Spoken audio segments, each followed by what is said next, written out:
Welcome back to Commercial Finance Experts Academy. My name is Suresh Ron. Hey, today I want to give you an idea of how I proceed in talking with the client, especially on a similar deal that I had discussed with you in the last video. We go on the low-rise project. So now that you have two different approval from two different lenders that are nowhere identical and with so many moving parts, what do you do to talk to the client, right? There's a saying that a confused mind makes no decision, right? If you haven't heard of it, look it up. If you haven't, look it up and tell you. And I totally agree with that, because here's why. If I went through lender A, about 36 pages long, lender B, similar to 20, 30 pages long, break down individually what criteria or each one of them, what each criteria each one of them have, and the differences between each one, the different nuances, the different requirements. Guess what happened to the client? If you were that client, guess what's going to be happening in your mind right now? Your mind's going, oh my god, oh my god, oh my god, there's so much here to observe. It's like, I really can't make a decision right now, right? So when you meet somebody and you go through 2, 3 different lenders like that, lender 1, lender 2, lender 3, and so on, so on, so on, so on, and so forth.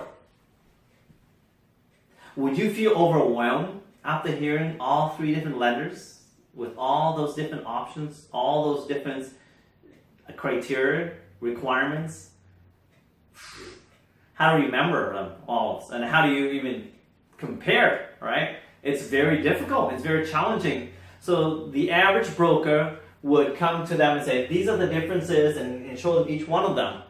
Well, I like to have a system in place to simplify and to dumb things down, because I truly understand and I agree that a confused mind makes no decision. And if you spent half an hour to an hour, maybe even longer there, explaining 3 different lenders to them, their minds all boggle. Their minds are like overwhelmed, like swimming in numbers and doubts and all these questions that they may come up with that they can't even express themselves. They can't even tell you how they feel. All I know is they're probably feel frustrated because like, this is too much. Like, I only want you to show me, give me the loan, and why it's good, why it's not, right? So you're not doing your job by just throw it out onto the table in front of them to show them that you're doing such an awesome job. You get 3 different lenders on board. That really isn't doing your job, now is it? Especially when they're confused the F out of the mind, right? Excuse the language. But you know what I'm talking about. You're there, away from your family, away from your friends and colleagues, away from the fun stuff you could be doing, to do what? To do business, to make money, right? So my intention always go in there, go prepare, go plan, and have specific things in mind that you want to convey to them. And of course, at the end of the day, let them decide what they want to do, right? But if you go in and show them everything, it's like pretty much all the laundry, that's the good, the bad, and the ugly, in each one of them, they're going to be totally, totally messed up by the end of the conversation. They won't be able to say yes or no, right? Matter of fact, they might even find somebody else who can help them make the decision better. And how's that going to help you? It's not, right? I'd rather make them make a decision today, and let's move forward. How do we do that? Right? So I teach my course through Commercial Finance and Mastery. I teach people how to dumb it down, to explain them, to find out what's important to them. So the one thing that I need to do is, what's most important?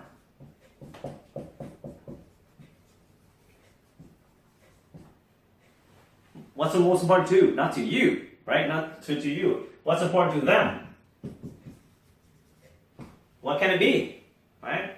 You should already know ahead of time what's the most important thing to them. To them is stress-free, right? I do not want to be stressed out during this construction phase, after this construction phase, or even the startup stage where they're going through the city and all that stuff, right?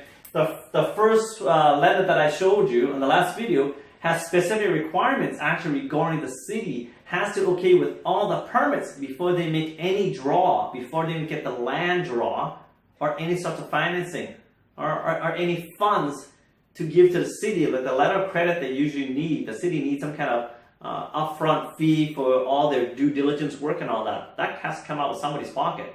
And it's not small ticket items. It could be $20,000, $50,000, or $100,000. Right? I'm not talking about your $295 business license of the city. Right? So what's important to them is stress reduce. How can you reduce the stress for them? Right?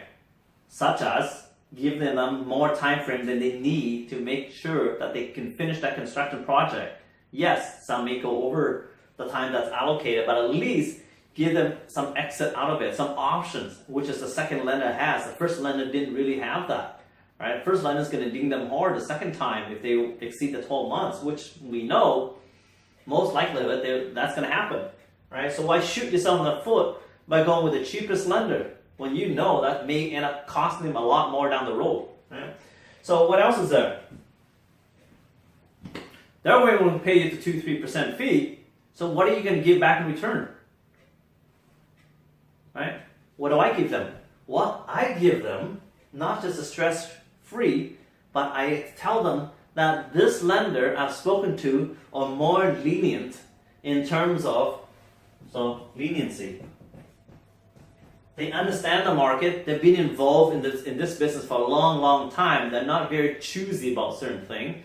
Once they're okay with meeting the client and they understand that this builder has the ability to build this certain type of property, and they have people in place to help them to make sure this gets done right and on schedule and on budget.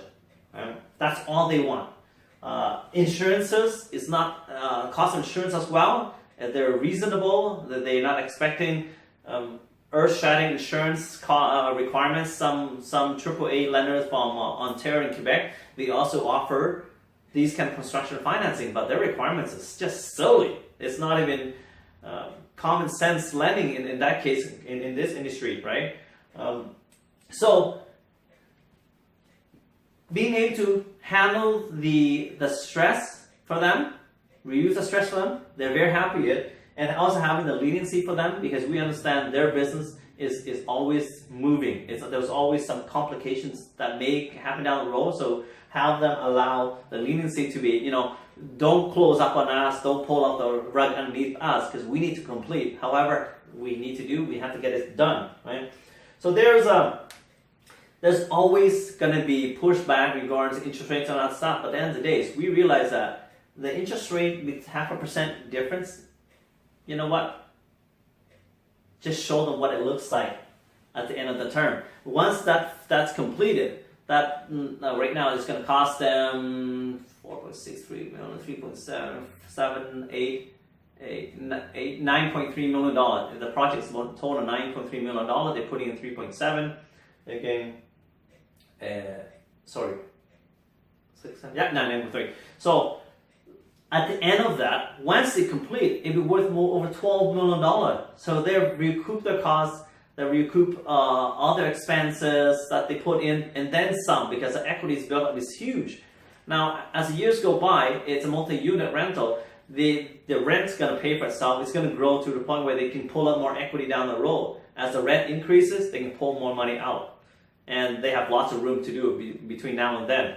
Because really, after the loan is done, and when they transfer to a CMHC insured lender, they have only $4.7 million out of $12 million property, right? So down the road, they even take a second mortgage from CMHC, and CMHC offers fairly favorable second mortgage financing, and it's even much lower than any commercial financing, even lower than the first mortgage on a commercial deal. All right, so that's how we'd approach it. I want to find out what's the most important thing to them and why they're doing this project, right? Create a legacy for their family, give it to their children, to grandchildren, to show that mom and dad had a fortitude, had the vision to build something that's going to last from generations so that they can carry it on to the next generation, right? And derive income from that forever. After 25 years, it's totally paid off, right? So, what do you learn today? Find out that what's important for them, show them, and provide to them why this is what they're really looking for. So that simplifies their decision-making process down. They, at the end of the conversation, is ready to do the deal and move right away forward, choose one of these lenders. They usually choose 99% of the time. My clients choose. Sometimes it's one of those two lenders out of the three that I offer them, but it's one of them. Okay, so I hope you learned something new today. If you have any questions, just comment below or email me, sue@sharingbanksecrets.com. And if you're interested in my workshop, check out the next one. It'll be in April, and it's at commercialfinancingmastery.com. Take care. Have yourself a great day.